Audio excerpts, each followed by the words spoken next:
வணக்கம் நண்பர்களே, நான் உங்கள் கிச்சா பேசுகிறேன்.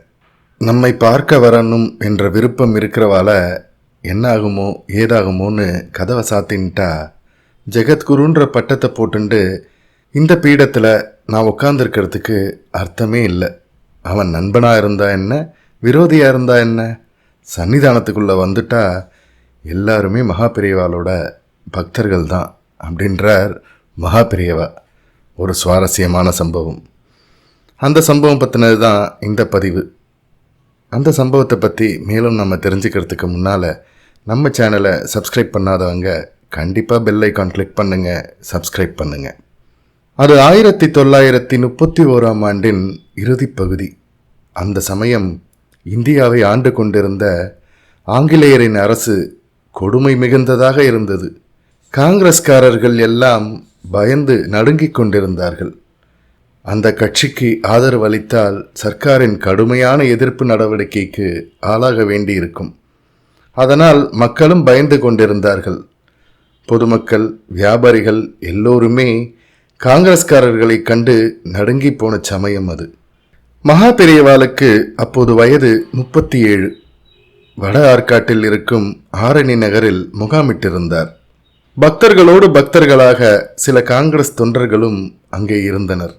அவர்களுக்கு மகாபெரியவாளை சந்தித்து பேசவும் அருளுரையை கேட்கவும் விருப்பம். ஆனால் மகாபெரியவாளின் அருகில் மிகவும் நெருங்கி நின்ற மடத்தின் ஊழியர்கள் காங்கிரஸ்காரர்களை கண்டு முகம் சுளித்ததோடு அவர்களுக்கு பேட்டி கொடுத்தாலோ அவர்களிடம் பேசினாலோ தகவல் அறியும் ஆங்கிலேயரின் அரசு மூலம் மடத்திற்கு தொல்லை வரும் என்று மகாபெரியவாளின் காதில் போட்டு வைத்தனர். இதை கேட்ட மகாபெரியவா எந்த விதமான உணர்ச்சிகளையும் வெளிப்படுத்தாமல், அவர்கள் அத்தனை பேரையும் இங்கே வரச் சொல், அவர்கள் எல்லோருக்கும் மடத்தில் சாப்பாட்டுக்கு உடனே ஏற்பாடு செய்யுங்கள் என்று மெதுவான குரலில் மடத்து ஊழியர்களுக்கு கட்டளையிட்டார்.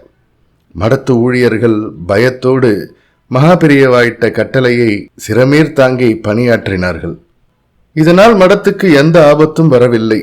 மடத்தின் மேனேஜர் மகிழ்ச்சியோடு இதை மகாபெரியவாளிடம் வெளிப்படுத்த மகாபெரியவா அவரை ஏறிட்டு பார்த்த பிறகு சொன்னார், நம்மை பார்க்க வரணும் என்ற விருப்பம் இருக்கிறவாளை என்னவாகுமோ ஏதாகுமோ என்று கதவை சாத்தின்டுட்டா ஜெகத்குருன்ற பட்டத்தை போட்டுண்டு இந்த பீடத்தில் நான் உட்கார்ந்துருக்கிறதுக்கு அர்த்தமே இல்லை. அவன் நண்பனாக இருந்தாலும் சரி, விரோதியாக இருந்தாலும் சரி, சன்னிதானத்துக்குள்ளே வந்துட்டா எல்லாருமே மகாபெரியவாளோட பக்தர்கள் தான் என்றார். ஜெய ஜெய சங்கர ஹர ஹர சங்கர. இந்த பதிவு உங்களுக்கு பிடிச்சிருந்தா லைக் பண்ணுங்க, ஷேர் பண்ணுங்க, கமெண்ட் பண்ணுங்க. மறக்காம பெல் ஐக்கான் கிளிக் பண்ணுங்க, சப்ஸ்கிரைப் பண்ணுங்க. நன்றி அன்பர்களே.